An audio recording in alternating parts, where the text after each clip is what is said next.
I don't know exactly where to start, but years after this incident, I had a flashback with all of the details while talking to my girlfriend on the phone and telling each other our memories. After hours of reading people's memories on Reddit, I have something to share and I can't wait to see your reactions. This happened at the beginning of 2023. I, 22 at the time, was working as a terminal attendant at one of the biggest airports in Europe. My job description was mostly to give directions to arriving and departing passengers in this airport as big as a city, to solve their problems, to solve visa and passport-related problems. Now, there are reasons I can't tell you exactly which airport it is, but you can probably guess from the details I'll give. Since the airport is really huge and in a very key location, it is one of the transfer points for passengers coming and going from Asia, Africa, Europe, and America. So it was in the nature of my job to encounter very strange types of people and events. I was working 12-hour shifts, some days at night and some days during the day, and the area I was working in was determined by daily assignments. This incident happened during my 12-hour night shift on the transfer floor of the airport, the common point where international passengers wait for passport control before picking up their luggage, and where the passengers of all incoming international flights flow. Actually, when we work, we are supposed to wait at a fixed point when passengers don't specifically call for us, but it was 3 a.m. and since flights and passenger traffic slow down at this time of night, I decided to patrol around a bit. I left my station and went to the gate of the only arrival flight at this time of night. I decided to wait there in case passengers needed help when the gate opened. After a while, the plane pulled up to the gate. The gate opened and a lot of normal-looking people walked out of the gate and into the transfer center. Except that woman. That strange-looking woman who made me feel cursed by the cold January air. She was a brunette in her late 20s, covered in dirt and torn clothes. Her hair was missing in some places, and the hair that was there was rather unkempt and, I think, a little bit burnt. When she saw me in my uniform with unusually large pupils, she walked up to me, looking scared and confused.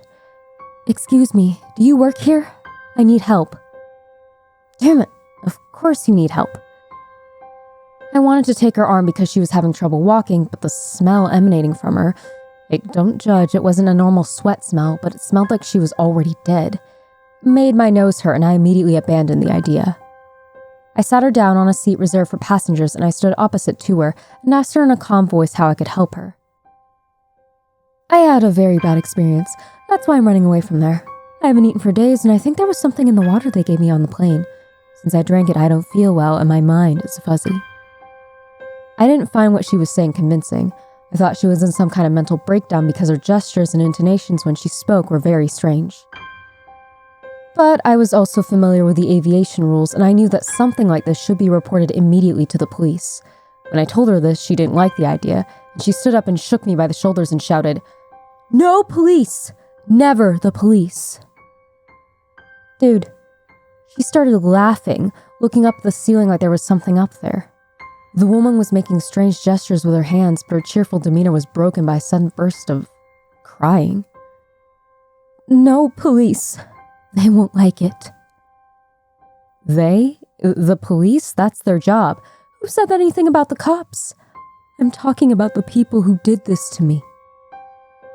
As she said this, she lifted up the burnt hair that had fallen on her forehead, and I saw one of the strangest things I've ever seen in my life. Look, I've seen a lot of strange tattoos because of the environment I studied and lived in, but this was different. Right in the center of her forehead was a tattoo that looked like the barcodes on products in the grocery store with some numbers underneath. At first, I thought it was just a strange fashion sense for aesthetic purposes, but her strange behavior in some documentaries I had seen made me think that it was probably used by,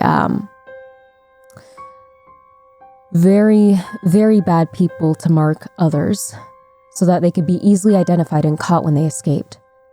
When she realized that I couldn't help her the way she wanted, she at least wanted to use my phone, but I told her that she was not allowed to use my phone due to the airport's security rules, and that she could use the payphones if she wanted to. Of course, she didn't have any money with her, and I was also not allowed to give her any money.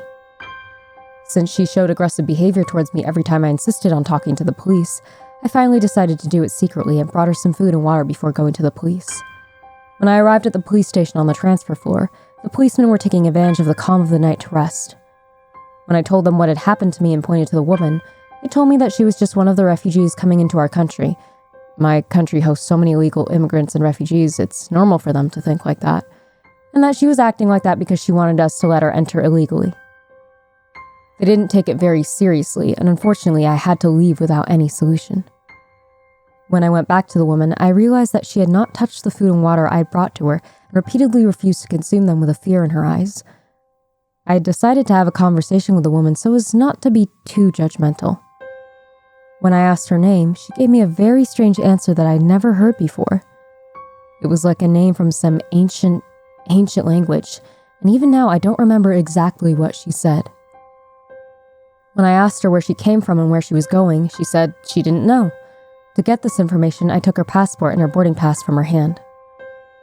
I don't remember exactly, but she was coming from an Asian country, and her next destination was not written on the boarding pass, so her ticket was valid only until here. I decided to end our conversation, which was not very productive, and leave her alone to observe from a distance.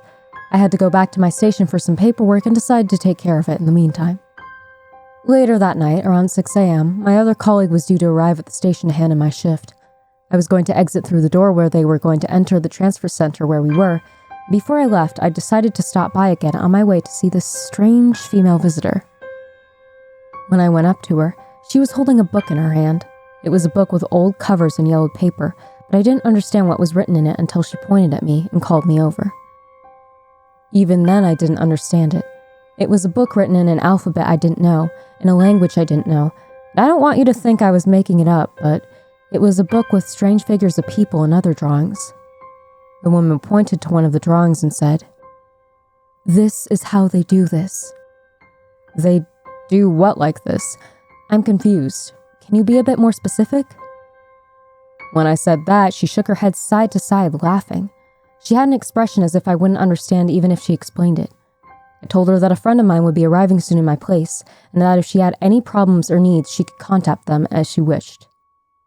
I gave her directions to the restroom where she could get food, the police station, and the ticket office.